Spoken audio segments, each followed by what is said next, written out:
So the refund to consumers is about 75% of the 120 billion that we've estimated that we collect annually.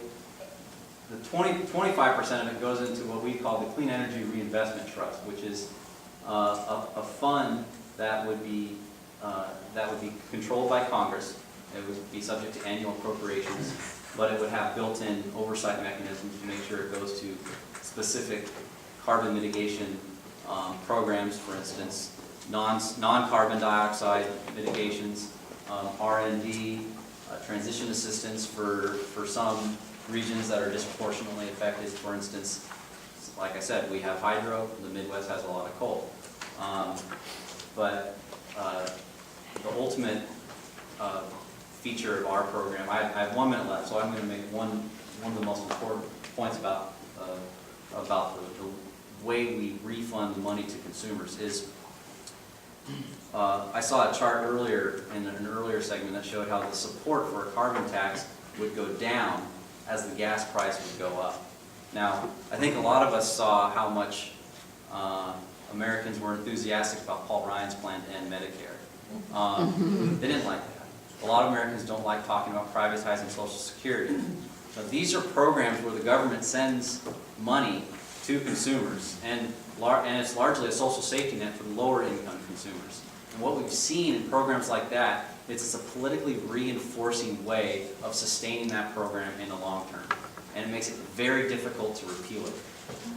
And it increases with popularity over time.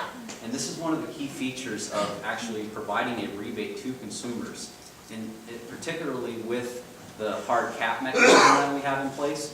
So we'll have some emission reduction certainty, but we're also going to have political sustainability of the program, and it'll be very difficult to undo it over time. So there's a couple other features that we can get into, like carbon leakage and imports, and also incentives for carbon sequestration, and also why we don't use carbon offsets, but I'm happy to answer those questions. In terms of people living in the Midwest, they're burning almost all coal to make their electricity. Wouldn't they lose out potentially under this program? Right, so it is true that there are some regions that have higher carbon intensity. So one of the key features that I talked about was equity and also transition costs. And we believe, representing the state of Washington, that we've been responsible for the last 20, 30, however many years to facilitate a greater investment in low carbon and no carbon technologies to provide power for our citizens. And so we believe that we should be rewarded for that type of investment. So that's where the equity piece comes in. And so you're right, there will be some regional disparities, but you're going to see that with any carbon pricing policy because different regions have different carbon intensities. That's just, it's hard to avoid doing that with any kind of carbon pricing policy. Our response to that is we've developed a mechanism that protects income status. So there's going to be different people of different incomes who will be disproportionately affected, and our goal is to protect them. So rather than region, we look at the income status.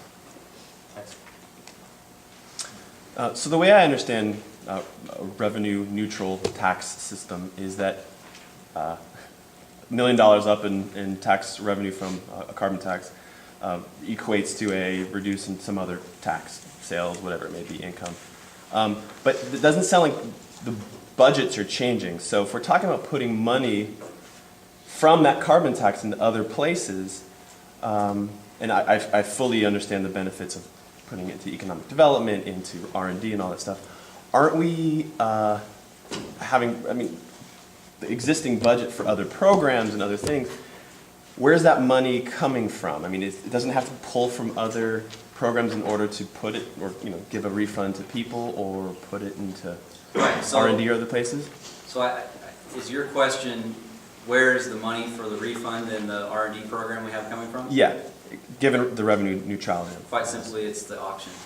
The auction for, what we've done is we've developed the cap part of our bill says you can only have so much carbon entered into the economy each year.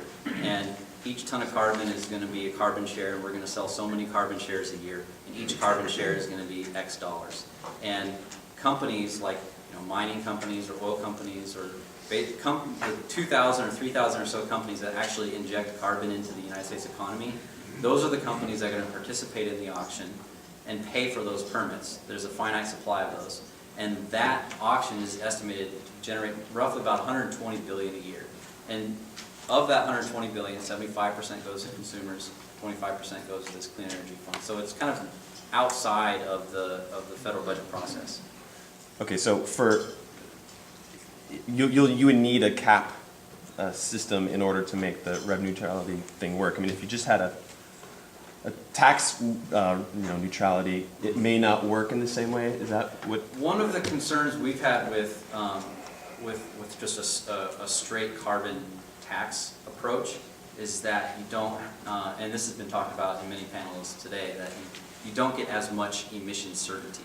So what we've looked at is how can we get the benefits of a carbon tax and a carbon price while also achieving the benefits of emission certainty, and that's where we put in a finite supply of how much carbon we're going to allow in the economy. Question. Right here. So this goes back to the cap and auction method.